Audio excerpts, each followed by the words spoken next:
Bonjour, on se retrouve pour une vidéo sur le numéro atomique, le nombre de masses et les isotopes. Donc, on en a déjà un peu parlé, et qu'est-ce qu'on avait dit? C'est que chaque atome comporte le même nombre de protons et d'électrons, bien entendu, si cet atome est électriquement neutre. Et une chose qui est importante, c'est que c'est le nombre de protons au niveau du noyau qui va déterminer la nature d'un atome. Et par conséquent la nature de l'élément. Par exemple, on va prendre l'atome de carbone. L'atome de carbone, il possède 6 protons. Et on va dire que son numéro atomique, c'est égal à 6. Le numéro atomique, c'est la case dans laquelle se trouve notre élément. Le carbone se trouve à la 6e place dans le tableau périodique. Donc le numéro atomique Z va correspondre au nombre de protons. Et si l'atome est électriquement neutre, au nombre d'électrons également. Imaginons qu'on a un Z, c'est-à-dire un numéro atomique différent de 6, par exemple 28, il va correspondre à l'élément nickel, puisqu'il est caractérisé par un nombre de 28 protons.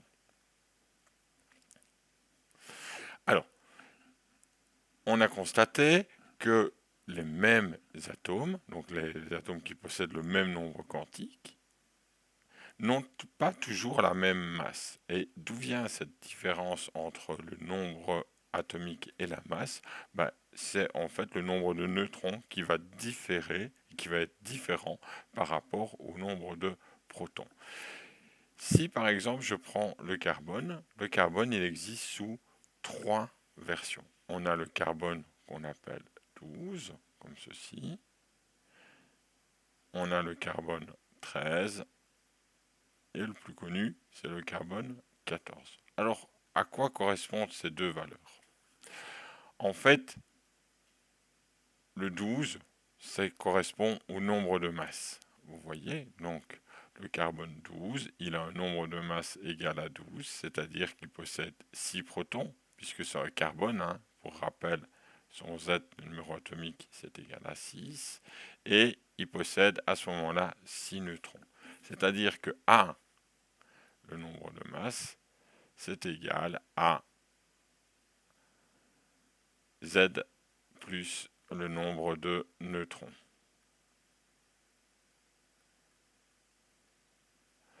Une chose qu'il faut dire sur le nombre de masse ne se trouve pas dans un tableau périodique. C'est une information que on doit vous donner lors du problème.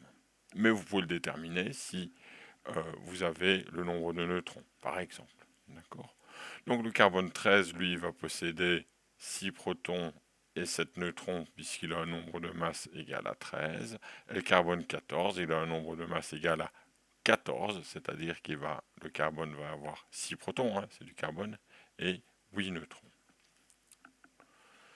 Le nombre de neutrons est donné par la soustraction de de A moins Z.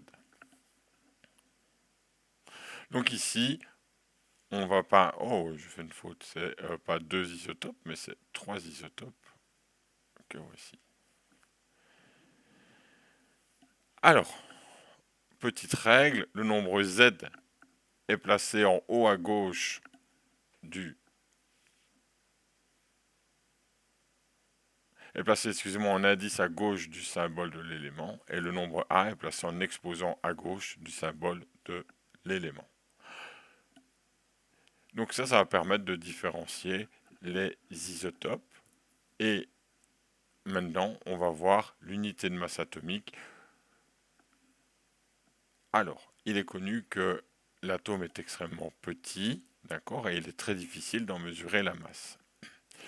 Pour ce faire, en fait, pour déterminer sa masse, on va choisir une référence.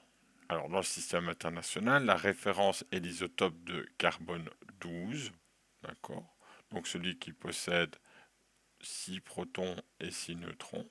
Et à ce carbone 12, on lui a assigné arbitrairement une masse équivalente à 12 unités. On dit qu'il fait 12 U.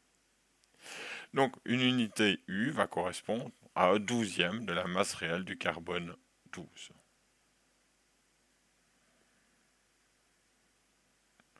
On a estimé que cette unité, elle équivaut à 1,66 10 exposant moins 27 kg. Donc la masse de chaque atome, d'un point de vue isotopique, est toujours rapportée à cette unité de masse U. Par exemple, l'hydrogène, alors c'est H1 comme ceci, hein, ça va. Donc on note pas toujours le nombre en indice puisque c'est de l'hydrogène, on se dit tout bien que le Z est égal à 1. D'accord? Donc lui, il va avoir une masse de 1U, soit 1,66 10 exposant moins 27 kg. Le carbone 12, il aura une masse de 12U, comme il a été dit préalablement, et l'oxygène 16 a une masse de 16U.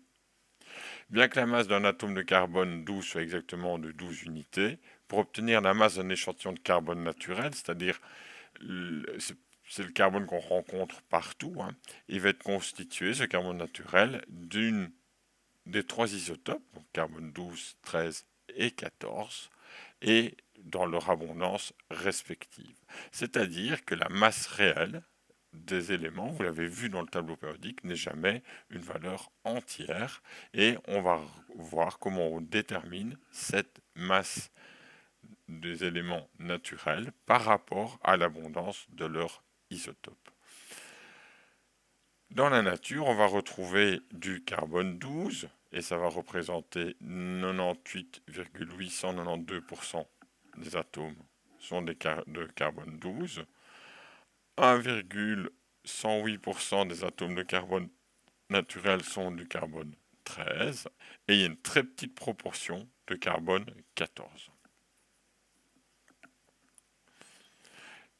Alors, la masse du carbone naturel est donc la moyenne pondérée des différentes masses atomiques de chacun des isotopes.